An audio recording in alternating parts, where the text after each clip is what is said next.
जय बद्री विशाल, जय बाबा केदार दोस्तों। और मानसून के बाद अब बद्रीनाथ धाम की यात्रा कैसी चल रही है, कैसा बद्रीनाथ धाम में रौनक है और किस तरह की इस समय व्यवस्थाएं हैं, कैसे दर्शन हो रहे हैं, ये सब बताएंगे हम आपको आज के इस ब्लॉग में। देखिए, अपने आप में बेहद अद्भुत तस्वीरें हैं बद्रीनाथ धाम की। मानसून के बाद एक बार फिर से रौनक लौटती हुई दिखाई दे रही है। चलिए शुरू करते हैं अब बद्रीनाथ धाम की यात्रा। पहाड़ी रास्तों से होकर हम लोग अब बद्रीनाथ धाम के लिए निकल रहे हैं। सड़कें एकदम मस्त हो चुकी हैं। मानसून के बाद जो खराब हुआ था उसे सही कर लिया गया है। धीरे धीरे हम गोविंद घाट, पांडुकेश्वर, बेना कोली, हनुमान चट्टी होते हुए बद्रीनाथ धाम पहुंचेंगे। और हर तरफ एकदम मौसम सुहाना होने के साथ ही धूप खिल चुकी है। तो बहुत आनंददायक ये सफ़र हो रहा है। हल्की सी ठंड और उसके बीच जैकेट के और गर्म कपड़ों के साथ ये सफ़र ज़रूर करें, क्योंकि अब मानसून का दौर ख़त्म हुआ है तो सर्दी का दौर शुरू होने वाला है और धीरे धीरे ठंड बढ़ चुकी है। बद्रीनाथ धाम हुआ या फिर हेमकुंड साहिब, कहीं भी अगर आप पहाड़ी राज्यों में जाओगे या पहाड़ी इलाकों में जाओगे तो वहाँ पे थोड़ी सी आपको ठंड ज़रूर देखने को मिलेगी, क्योंकि मानसून के बाद एकदम से पहाड़ों में ठंड आ जाती है। और अब हम बद्रीनाथ के रास्ते में हनुमान चट्टी पहुंच चुके हैं और यहाँ से 12 किलोमीटर की दूरी पर बद्रीनाथ धाम हम लोग इंटर कर रहे हैं। ये बद्रीनाथ धाम पहुंच चुके हैं। यहाँ पे मास्टर प्लान के काम हो रहे हैं। ऐसे में बद्रीनाथ धाम कुछ सालों में तो पूरी तरह से बदल जाएगा। हर तरफ एकदम नया और मास्टर प्लान के तहत कार्य चल रहे हैं। पहले जैसा बद्रीनाथ धाम अब आपको देखने को नहीं मिलेगा। अब पूरी तरह से बदल चुका है। संचार व्यवस्थाएं एकदम बिल्कुल बढ़िया और दर्शनों के लिए सबसे बेहतर समय। हम लोग सीधा बद्रीनाथ मंदिर की तरफ पहुंचे हैं और यहाँ देखिए भीड़ उतनी नहीं है जितनी सीजन में होती है। 3 दौर में जो बद्रीनाथ धाम की यात्रा होती है। मुख्य सीजन होता है कपाट खुलने से मानसून आने तक। मध्य सीजन होता है मानसून से आपका मानसून खत्म होने तक। ये 2 से 2 महीने का समय, लगभग 2-2 महीने का समय तीनों का रहता है। और जो अंतिम चरण होता है वो मानसून खत्म होने के बाद और कपाट बंद, जो नवंबर का 15 नवंबर के बाद का समय होता है जब कपाट बंद होते हैं, तो वो दौर होता है। भगवान बद्री विशाल का मंदिर अपने आप में बेहद अद्भुत है और इस समय सीमित संख्या में यात्री आ रहे हैं और दर्शन इतने अच्छे हो रहे हैं कि आपको ना लाइन पे लगना पड़ेगा। आप सीधा जाते ही तप्त कुंड स्नान कर सकते हैं। यहीं बगल में तप्त कुंड है, नीचे को तप्त कुंड है, यहीं पर से तप्त कुंड के लिए जाते हैं। सबसे पहले आप तप्त कुंड स्नान के लिए जाएंगे, उसके बाद वहां से। और तप्त कुंड में आपको सबसे बड़ी बात है, ये तप्त कुंड रहा, यहाँ पे आप स्नान कर सकते हैं। चाहे कितनी ठंड क्यों ना हो, कितनी बर्फ क्यों ना आ जाए, यहाँ पे आपको गर्म पानी हमेशा मिलेगा। महिला कुंड अलग है, जेंट्सों का कुंड अलग है। और यहाँ पे स्नान करने के बाद आप सबसे पहले आदि केदारेश्वर के दर्शन करेंगे और उसके बाद बद्री विशाल के दर्शन करेंगे। इस समय यात्रा बहुत लिमिटेड चल रही है, मतलब 5 से 6 हजार यात्री आ रहे हैं रोजाना। लेकिन अच्छे से दर्शन, आपको ना लाइन पे लगना पड़ेगा ना आपको कहीं लगना पड़ेगा, सीधा आप दर्शन कर सकते हैं। वहां पे आपको कोई धक्का मुक्की नहीं होगी। बहुत, अगर जो लोग अच्छे से यात्रा करना चाहते हैं वो लोग इसी समय आते हैं, जो कपाट बंद होने से पहले का समय होता है, क्योंकि इस समय यात्रा अपने बिल्कुल सीमित पे होती है। दर्शन इतने अच्छे होते हैं कि आपको कोई धक्का नहीं मारेगा। आप वहां पे 2 से 4 मिनट भी खड़े रह सकते हैं आसानी से। और देखिए, हर कोई बद्री विशाल के दर्शनों के लिए जा रहा है। दुकानें सजी हुई हैं, देश के कोने कोने से यात्री आ रहे हैं। और अब हम आपको बद्री विशाल का मंदिर यहाँ से भी दिखाएंगे, फिर आपको मंदिर के पास से भी दिखाएंगे किस तरह का उत्साह है। इस समय थोड़ी सी भीड़ दिखाई दे रही है। सुबह और शाम के समय में थोड़ी सी यहाँ पे भीड़ जरूर होगी, क्योंकि जो लोग ऋषिकेश, देहरादून, दिल्ली से पहुंचते हैं वो शाम के समय पहुंचते हैं और सुबह दर्शन करते हैं, इसलिए सुबह और शाम के समय पे भीड़ दिखाई देती है। देखिए, भगवान बद्री विशाल का मंदिर अपने आप में दिखाई दे रहा है। नीचे बहती चरणों में बद्री विशाल के अलकनंदा है। इसे विष्णुप्रयाग तक वैसे विष्णुपदी कहते हैं, क्योंकि ये भगवान विष्णु के चरणों से को छूकर निकलती है, तो वैसे इसका नाम यहाँ से बद्रीनाथ से विष्णुप्रयाग तक विष्णुपदी ही कहा जाता है। लेकिन हम लोग अलकनंदा और विष्णुपद दोनों ही कहते हैं। तो जिसको जानकारी नहीं है उनकी जानकारी के लिए बता रहा हूँ। और देखिए बद्री विशाल के मंदिर में उतनी ज़्यादा भीड़ नहीं है, लेकिन अपने आप में बेहद सुंदर इस समय यात्रा चल रही है। हर कोई आसानी से भगवान बद्री विशाल के दर्शन कर रहा है और श्रद्धालु आ रहे हैं, जा रहे हैं। इतना मस्त माहौल यहाँ पे। हल्की गुनगुनी धूप होती है तो बहुत आनंद आता है, और जैसे ही धूप जाती है उसके बाद टोपी, जैकेट, गर्म कपड़ों की आपको ज़रूरत पड़ती है। वो ज़रूर अपने साथ लाएँ अगर आ रहे हैं। सबसे आनंददायक जो यहाँ का सफ़र है, वो जो यात्रा है, वो शाम के समय जब आप अंधेरे में बाहर निकलोगे तो उस समय आपको बहुत अच्छी यहाँ पे रौनक दिखाई देगी। हर कोई शाम के समय बद्रीनाथ धाम पहुँचता है, फिर उसके बाद इन बाज़ारों से मंदिर को जाता है, कोई मंदिर से दर्शन करके आता है। तो इतना आनंददायक यहाँ का बाज़ार में जो रौनक देखने को मिलती है, हम आपको एक-एक तस्वीर दिखा रहे हैं। देश के कोने-कोने से जो श्रद्धालु पहुँच रहे हैं, उनके लिए सबसे बेहतर समय ये है, वो लोग इतनी अच्छे से दर्शन करते हैं। क्योंकि ऐसे दर्शन मुख्य सीजन में नहीं होते हैं, लेकिन इस समय जो दर्शन होते हैं बहुत ही आसानी से। जो बाजार है अपने आप में खूब सजा हुआ है, और खासकर इस समय नवरात्रि का समय चल रहा है। अब 2 अक्टूबर को विजयदशमी है। उस दिन यहाँ पे बद्रीनाथ मंदिर में विशेष कार्यक्रम होता है। उस दिन पंचांग पूजा यहाँ पे होगी, जिसमें देखा जाएगा बद्री विशाल के कपाट किस दिन बंद होंगे। 15 नवंबर से पहले नहीं होते हैं कभी भी कपाट बंद। और जो दिन होता है वो कार्तिक माह महीना खत्म होने के साथ, या कार्तिक के उसमें जैसे ही 15 नवंबर होगी उसके बाद का मुहूर्त निकाला जाता है। वो आपका 15-16 भी हो सकता है और 29 नवंबर भी हो सकता है। अगर किसी बार कोई दिन नहीं निकलेगा तो 30 नवंबर को आपको कपाट बंद करने पड़ते हैं। ऐसा कहा जाता है कि 30 नवंबर तक किसी भी हाल में, क्योंकि बद्रीनाथ की जो पूजा पद्धति है वो बिल्कुल अलग है। कहते हैं यहाँ 6 महीने देवता पूजा करते हैं, 6 महीने मनुष्य पूजा करता है।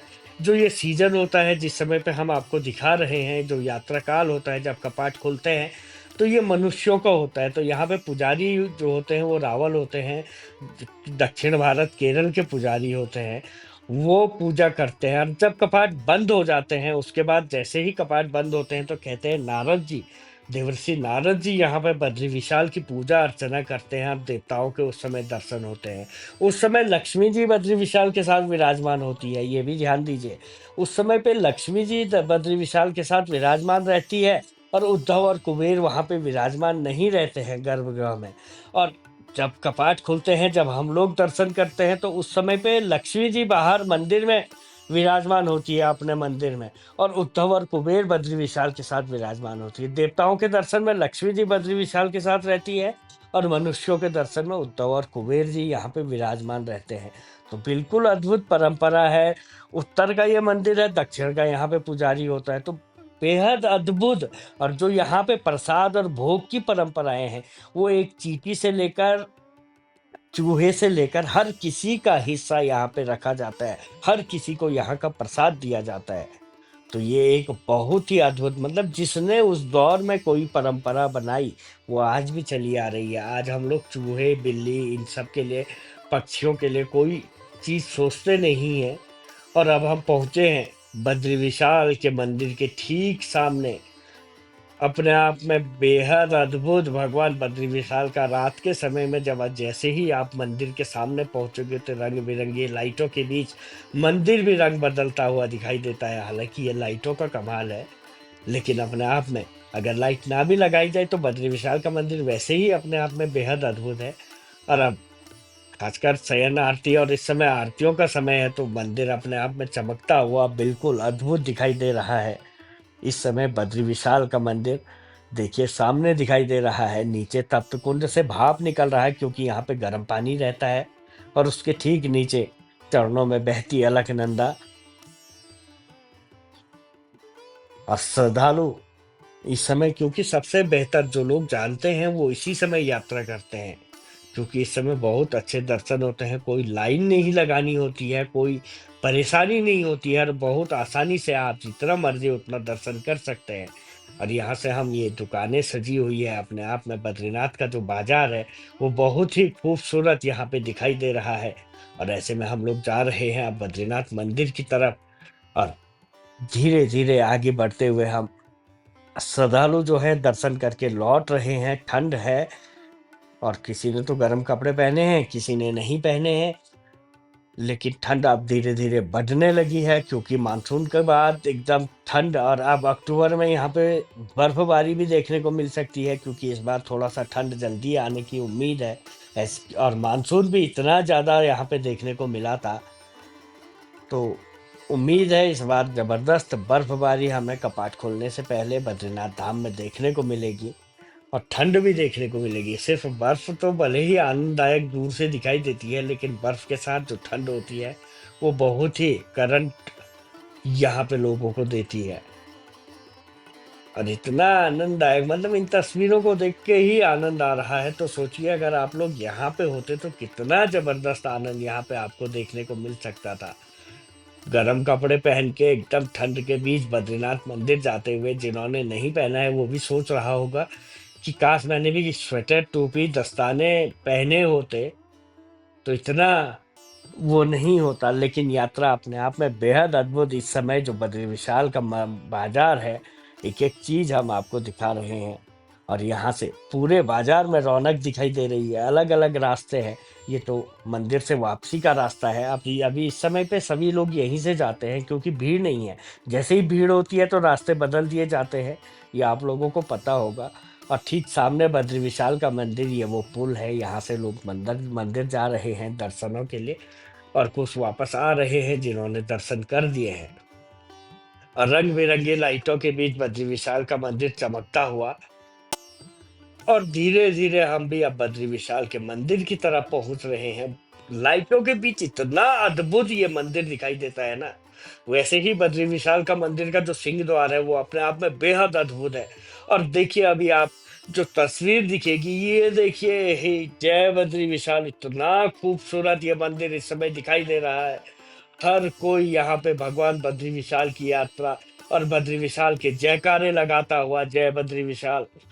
और भीड़ देखिए, छोटे छोटे बच्चे, हर कोई यहाँ पे पहुंचा हुआ है। इतना अद्भुत ये समय चल रहा है।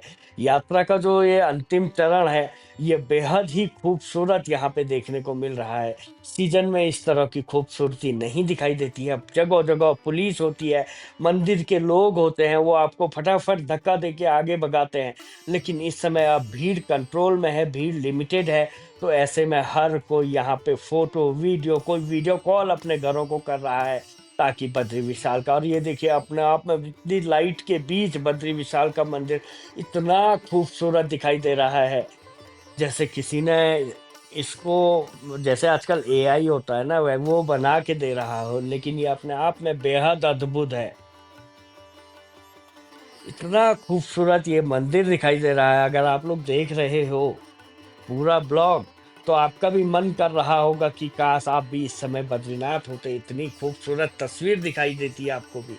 इतना बेहद खूबसूरत यहाँ पे दिखाई दे रहा है। श्रद्धालु जो आए हैं, यात्री जो आए हैं, वो यहाँ पे फोटो खिंचा रहे हैं। यादगार इन पलों को, इन लम्हों को अपने यादों में बना रहे हैं, यादें बना रहे हैं। घर परिवार से बात कर रहे हैं, वीडियो कॉल कर रहे हैं।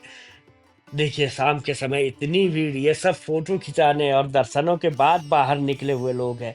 अब यहाँ से तसल्ली से अपने आप के, अपने दिल को सुकून दे रहे हैं क्योंकि यहीं पे वो सुकून मिलता है। इतनी खुशी आपको अंदर दर्शन, आप अंदर दर्शन करते हो, एकदम से बाहर आते हो, लेकिन यहाँ पे खड़े रहने में एक आपको अलग सी एनर्जी मिलती है क्योंकि बद्री विशाल की कृपा जो होती है वो अपने आप में बेहद अद्भुत है। और कहते हैं बद्री विशाल, खैर यात्रा काल में भी अगर आपने उतने अच्छे से दर्शन नहीं किए, उसमें भी एक कहावत है। बद्री विशाल कहते हैं कि आपने मुझे देखा नहीं देखा, लेकिन मैंने आपको देख लिया है। आपकी सारी इच्छाएं पूरी होंगी, आपकी मनोकामनाएं पूरी होंगी। इस तरह का ये यहाँ पे वो होता है। तो ये यहाँ की कहानी है। अगर आपने नहीं देखा है बद्री विशाल को, लेकिन बद्री विशाल आपको देख लेते हैं और आपकी यात्रा पूरी हो जाती है, ये इस मंदिर की खासियत है। और शाम के समय इतना अद्भुत, इतना खूबसूरत यहाँ का नज़ारा है, एकदम दिव्य नज़ारा। श्रद्धालुओं की भीड़, जो मंदिर प्रांगण है यहाँ पे, जो बाहरी परिसर है, वहाँ पे हर कोई फोटो खिंचाता हुआ, इन पलों को अपने कैमरों में सजाता हुआ। और मंदिर के अलग अलग एंगल से जब हम देखते हैं तो बेहद अद्भुत, जो मंदिर की पर बनी हुई तरह तरह की नक्काशियाँ हैं, वो इतनी खूबसूरत लगती हैं। कोई मंदिर जा रहा है, कोई मंदिर से बाहर आ रहा है, लेकिन लाइन नहीं है इस समय। आसानी से दर्शन, बहुत आसानी से दर्शन, और व्यवस्थाएं तो इस समय बहुत ही बेहतर है। क्योंकि जब ज़्यादा भीड़ हो जाती है तो कुछ चीज़ें हम लोगों को लगता है कि ऐसा हो रहा है, लेकिन व्यवस्था बनाने के लिए करना पड़ता है। पर इस समय अब इतनी भीड़ नहीं है, तो आप लोगों को भी लगेगा कि बहुत खूबसूरत व्यवस्था है, क्योंकि इस समय फटाफट किसी को वो नहीं करना पड़ता। उस समय पे आपको पहले व्यक्ति को भी दर्शन कराना है, और जो लाइन में लास्ट व्यक्ति खड़ा है उसको भी दर्शन करवाने हैं, तो इसलिए फटाफट फटाफट फटाफट इस तरह से दर्शन करवाए जाते हैं। तो ये है दोस्तों बद्रीनाथ धाम, और अपने आप में बेहद अद्भुत आज की यात्रा जो है। वीडियो को शेयर ज़रूर कीजिएगा, ताकि जिन लोगों ने बद्रीनाथ नहीं पहुँचे हैं उन लोगों तक पहुँचे। जो लोग नहीं आ सकते हैं उन लोगों तक मेरे इस वीडियो के ज़रिए उनको बद्रीनाथ की यात्रा ज़रूर करवाएँ। क्योंकि हर व्यक्ति आ जाए ऐसा हो नहीं सकता है। आज भी लोगों के पास कई काम होते हैं, कई परेशानी होती है, किसी की परेशानी जाती नहीं है। लेकिन इसी के माध्यम से वो बद्री विशाल के मंदिर के कहते हैं, अगर मूर्ति दर्शन ना हो तो शिखर दर्शन करवा लें। इसलिए मैं हमेशा बद्री विशाल का जो ब्लॉग होता है वो डालता हूँ, भले ही व्यू आए ना आए, लेकिन मैं आप लोगों की जानकारी, कुछ लोग मेरे ऐसे होते हैं जो हमेशा देखते हैं। जब बद्री विशाल का बुलावा आएगा तो वो लोग सभी पहुंचेंगे, लेकिन जब तक नहीं पहुंचे हैं तो मेरे इस ब्लॉग के जरिए वो बद्री विशाल की दर्शन कर सकते हैं, मनोकामना मांग सकते हैं। और इसी शिखर दर्शन को कहते हैं, अगर मूर्ति दर्शन नहीं हुए हैं तो शिखर दर्शन ही आपको उसके बराबर फल देता है। तो चलिए दोस्तों, ब्लॉग को जरूर शेयर कीजिएगा, जय बद्री विशाल जरूर लिखिएगा, और जल्द ही मिलेंगे अब अगले ब्लॉग में। चैनल को सब्सक्राइब करें, शेयर के वीडियो को शेयर करें, लाइक करें, कमेंट करें, जय बद्री विशाल जरूर लिखें दोस्तों। इसी के साथ इस ब्लॉग को करते हैं यहीं पे समाप्त। जय बद्री विशाल, जय बाबा केदार दोस्तों, नमस्कार।